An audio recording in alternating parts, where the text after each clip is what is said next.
flock of the wild ones, into the woods and the darkness, rebirth the ways of the ancient ones. Welcome, dear one, to the Emily Alexina podcast.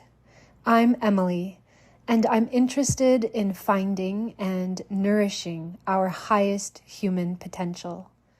I believe humans have much more beauty and goodness to share with each other and with nature, much more than we have expressed in recent centuries, although we have seen glimpses of it. I'm excited about our future. On this podcast, you will hear mine and other stories on themes like motherhood, birth, holistic healing, spiritual healing, education, and farming. Support my work by rating, reviewing, and sharing this podcast.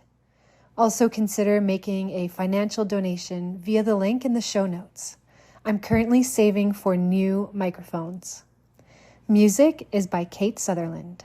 Step by step through the unknown, I'll be your light and you'll be mine.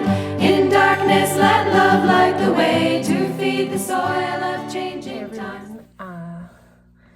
I'm recording this at, I think it's like 11:15 p.m. right now. So for those of you watching on YouTube, it might be a little bit strange. It's kind of dark. I do have a very aggressive light shining on me right now. But it felt most joyful and intuitive for me to record and share something right now. And before we dive into the subject, as some of you know, something I'm kind of working on and playing with is following my joy and following my intuition. And my inner voice actually tells me often that whenever I have free time and I feel like it feels fun to record a video or a podcast or share something, I feel like I'm coming into a season of life of that it's time right now to be putting out work and serving people and working with people. And I also feel very kind of pent up with a lot of ideas and thoughts that I want to put out to the world and see what happens with them, right? Like things wanting to come through me. It's very interesting to be in this place because for a long time I would hear from my inner voice things like meditate or spend time in nature, spend time in the earth, like just basically heal, focus on healing. And I think I've come to a place where I've reached a certain level of healing, and now there's an amount of like giving back and work and passing on the information that has to happen. And of course, I think this happens in cycles and seasons. So I'm sure that, in some time, maybe next year or in 5 years, or I don't know when, or next month, there will be a time of rest and kind of coming back within. So as I explore this and kind of show how that works for me, I encourage you to play with this and also do the same. So I just came from leading a conscious leadership for mothers workshop this evening here locally in person, which was so beautiful. And I think that's why I'm feeling very clear and grounded in my body. We did some very simple movement exercises and kind of qigong exercises and some song, and but I haven't done much qigong in group. I've done almost all of it online on my own, just on my own personal practice. And wow, the group energy, I find it's like it affects me even more. Anyway, the energy in the group today was very beautiful, and I'm kind of riding that wave and wanting to share it here in a video or on a podcast. And that is what feels most joyful to do at this moment. So the topic I wanted to discuss today was about, before I jump into that, I did want to mention that the month of April, I think I mentioned this before for us, so it's now May, early May, just past Beltane. The month of April was a month of rest. We were sick and we were just kind of resting, and part of this also working when it feels joyful thing is also to rest when rest is being called for. And it's been very interesting to radically surrender to that. Like if there's a day where I just feel like lying down, I will just do that and let the day unfold and not feel guilty for it. It's been very beautiful. It feels like a weight off my shoulders to experience this. Okay, getting into the subject matter, which is what to do when a child says, I'm just a bad kid. Like they did something bad, maybe they got punished for it, and so then they're saying out loud that now they're just a bad kid, or the worst kid ever, or they're just bad. And this was a question that was brought up by one of the moms today in the group, and I'm very, very grateful for that question, because it's like a pretty specific thing to talk about. And I kind of shared some things with her, and we had a beautiful group discussion, and I think some of the things that came up will be useful for other mothers here listening. And and so I'm going to dive into that. So one of the first things is that we have to remember who we're talking to, so the age of the child that we're talking to. And this is kind of comes maybe from the Waldorf philosophy study that I've done, but a big thing that they harp on is meeting the child where they're at. And so any child who's under really the age of 6, 7, we're going to try to not use too many words when we're solving problems. It's not really the time to be intellectually or logically thinking about things. So another mom today asked about applying the concepts of conscious leadership to children, and to talk about it with them, and to use the concept of the line and encourage them to be above the line instead of below the line. And when I feel into that, I think that there's probably a way to play with this with 4-year-olds. But it would have to be very playful, and we definitely don't want to get into any big conversations. Like at 4, they're not really super aware even about what's happening within them. They're not really aware that they're thinking about their thoughts. Like my 9-year-old is just now realizing that she can have like self-reflection, that she's like, Mom, I just kind of sat and just thought for 10 minutes, and I have these thoughts, these things in my head, like it's not that they're not thinking before that, but they're not really self-aware. So we have to remember that children, teenagers, even young adults are not mini humans. Their brains work very differently than ours, and their logical brain centers are not as activated. And I'm obviously not an expert in this kind of brain development stuff. But one thing they encourage in Waldorf education is to meet the children where they're at. So under the age of 7, especially under the age of 4, we're not using too many words, and we're really staying in play.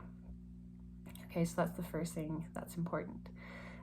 Second thing is to realize what in us gets triggered when our child has these thoughts. So often our own emotions are going to be playing into these kind of situations when they say these things out loud. Because also one thing that's very important is that all people say things out loud that they don't truly mean inside, or that isn't like accurately representing the story that's inside of them.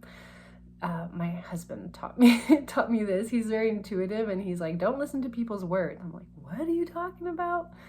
And of course, I think it's very important to listen to people's words, but we can listen how they say the words, or how they're feeling, with what emotion they're saying the words. And there's like a way bigger story behind just the words that are being said, or like the tip of the iceberg of their actual inner experience, right? So we can often have our own personal trigger when a child is saying something to us like that.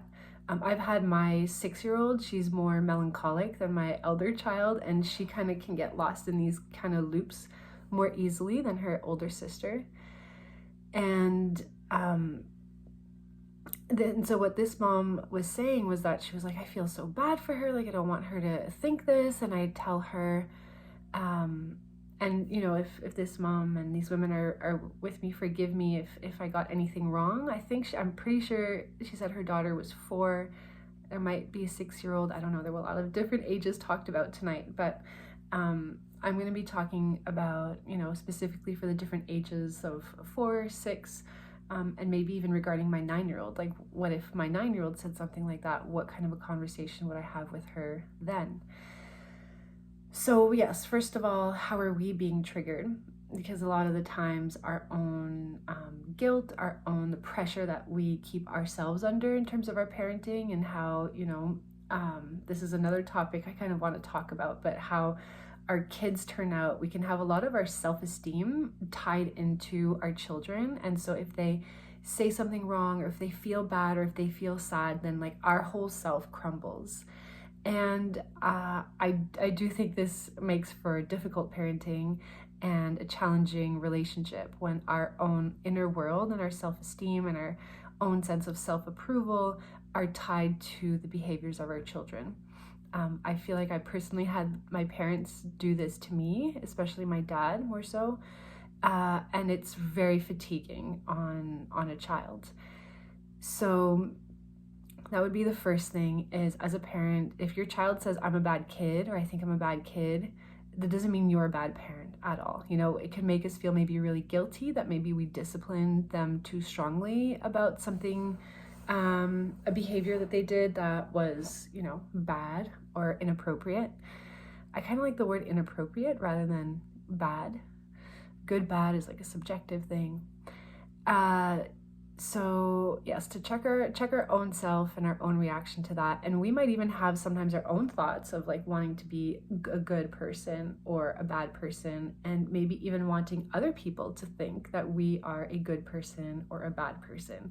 And so I think around this whole topic of being good or bad, and our kids kind of triggering us with thinking they're good or bad, is for us to first come to terms with that whole story within ourselves, and with seeking approval from other people outside of ourselves, and perhaps even how we evaluate other people as being good or bad, and learning to see people more for their inner essence, I guess their soul essence is maybe what I'm getting at, rather than the good or bad behaviors that they are putting out into the world, you know, which are a result of thought processes, emotions, experiences they have had, traumas, good experiences, skills, privileges, a whole mix of the things, you know?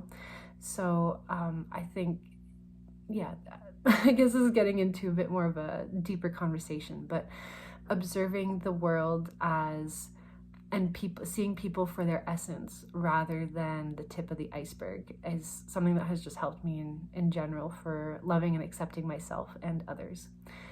So when a child says that, I mean, I take it seriously, because I know that they're kind of suffering and sad inside, but I also don't take it too seriously.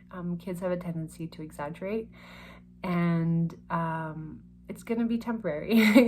Kids can usually let go of things pretty quickly and move up and down through things. So I just try to hold that stillness and not let myself get triggered.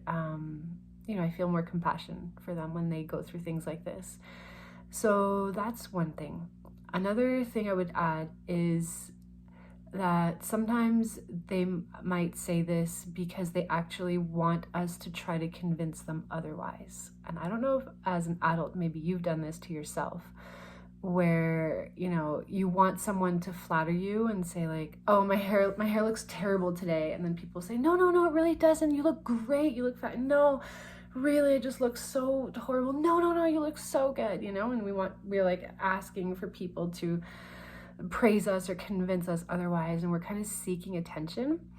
And it is like a state of victimhood. If we look at the drama triangle of hero, villain, victim, it's a state of victimhood of saying like, oh, I'm so bad, or, you know, it's like, am I fat? You know, I'm so fat. And then people say, no, you're not. You're definitely not. You look great. You know, things like that. It's a play of manipulation, of victimhood, and then seeking other people to give us attention and to try to convince us otherwise. And so as a parent, I don't want to feed that victimhood cycle. And so what this mom said that she usually does is she tries to say, that's not true. That's so not true. That's not true. And I can understand where that's coming from. That would be most people's reaction. If I were to say, my hair looks horrible, and someone would say, that's not true. It's so not true. Your hair looks great today. Something like that.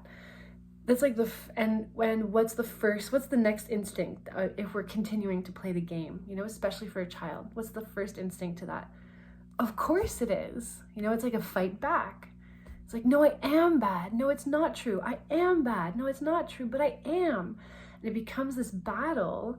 And so it actually enforces that victimhood, and the child like keeps fighting our fight, right? And so what I said, and this is just, my perspective, maybe different situations and different children and different parents and different energies and vibes work differently, so try different things and see what works and how you feel in your own unique personal experience. But this is what I have kind of observed. And so one thing that I like to do, this is the work from Byron Katie, the 4 questions, which if you don't know about it, I highly encourage you look into it, or maybe if you guys are interested, I can do a workshop specifically on the work of Byron Katie.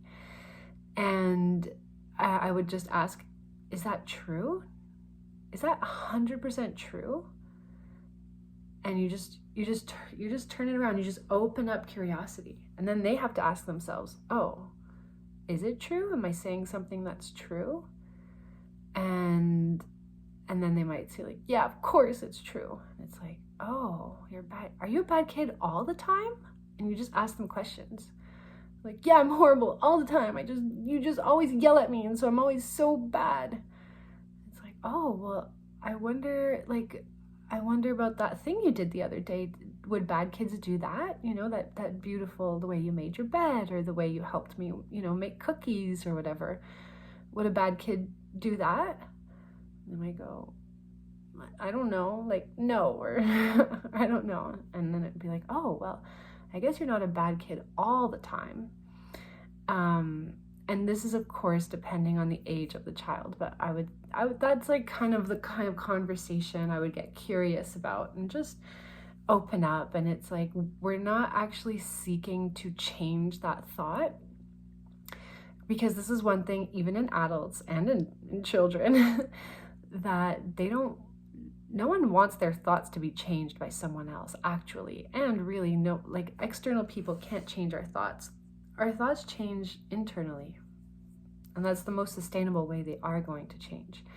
And one of the best ways to do that is to simply ask questions, and to not even be attached. They may even fight you, and you could be like, all right, maybe it's true then, but I still love you. Something like that. Just play with it, try different things, and see how it lands. I had another thought about it. See, maybe I am getting tired and this nighttime thing is coming in. Seeking attention, playing with them. Oh yeah, a fun thing that I do with my kids is I tell them, if they say something bad about themselves, I say, please take care how you talk about my child. I love my child so dearly. I have loved my child since they came out of my womb and I first held them and they nursed at my breast. And I think my child is one of the most beautiful creatures on earth. And I would really appreciate if you could speak about my child kindly. And I kind of like exaggerate that one a little bit and play into the drama of it, and then it turns a little bit fun, and the kids laugh at me quite a bit, even if they're doing something to their body or whatever, or they say something about their body. I say, please take care of that body. Like, I love that body. I feed that body the best food that I can find for it. I have cared for that body for all these years. Please be careful with that body. things like that, so it's not like, oh, you have to change. It's, well, I love this body so much, and there's like a little bit of a separation there that's happening. I love this child so much, and so it's not me convincing them to have a specific thought. It's just sharing a perspective, I guess. I guess it's like the same as saying, like, well, I think you're a good kid, but you're kind of coming around the back door a little bit.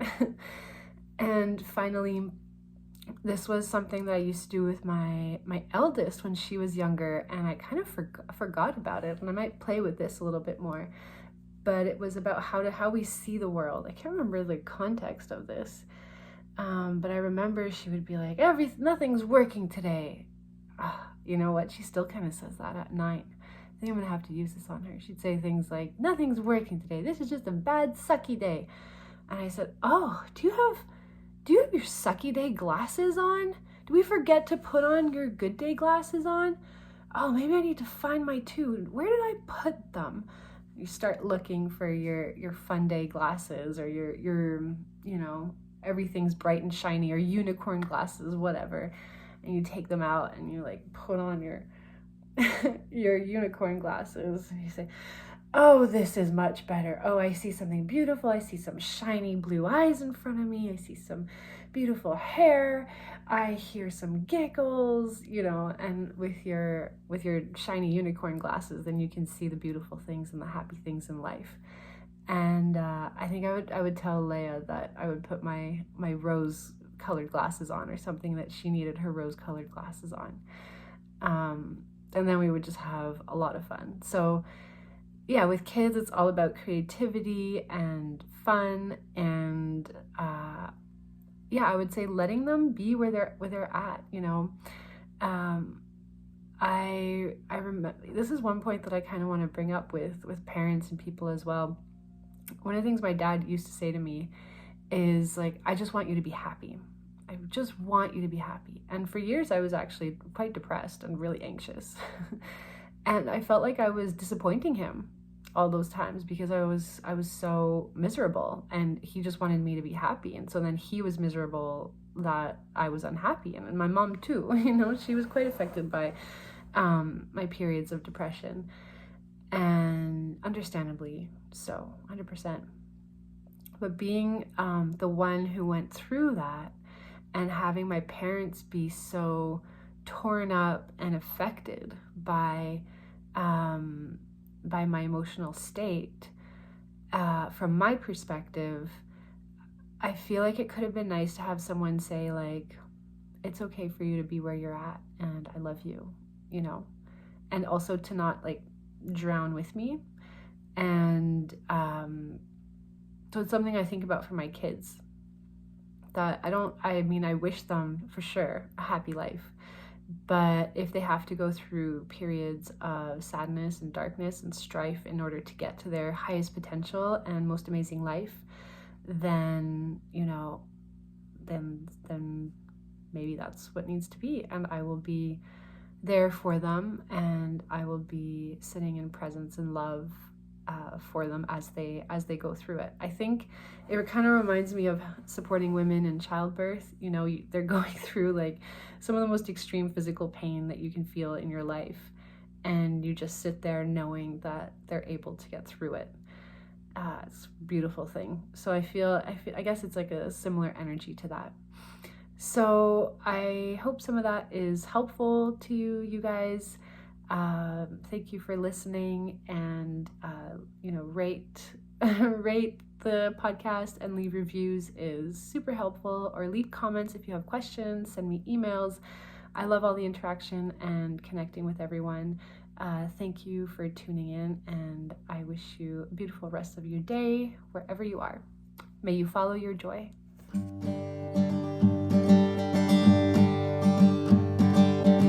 Follow the walk of the wild ones into the woods and the darkness. Rebirth the ways of the ancient ones whose tracks were washed away in blood. It falls to us now to open up and taste beyond what we've been fed. Take up the phoenix fire of cleansing, change to light the path instead. Follow the walk of the wild ones into the woods and the darkness. rebirth the ways of the ancient ones whose tracks were washed away in blood. It falls to us now to open up and taste beyond what we've been fed. Take up the phoenix fire of cleansing, change to light the path instead. Step by step through the unknown, I'll be your light and you'll be mine. In darkness let love light the way to feed the soil of changing times. Step by step through the unknown, I'll be your light and you'll be mine. In darkness let love light the way to feed the soil of changing times. Follow the walk of the wild ones into the woods and the darkness. Rebirth the ways of the ancient ones whose tracks were washed away in blood. It falls to us now to open up and taste beyond what we've been fed. Take up the phoenix fire of cleansing, change to light the path instead. Step by step through the unknown, I'll be your light and you'll be mine. In darkness let love light the way to feed the soil of changing times. Step by step through the unknown, I'll be your light and you'll be mine. In darkness let love light the way to feed the soil of changing times.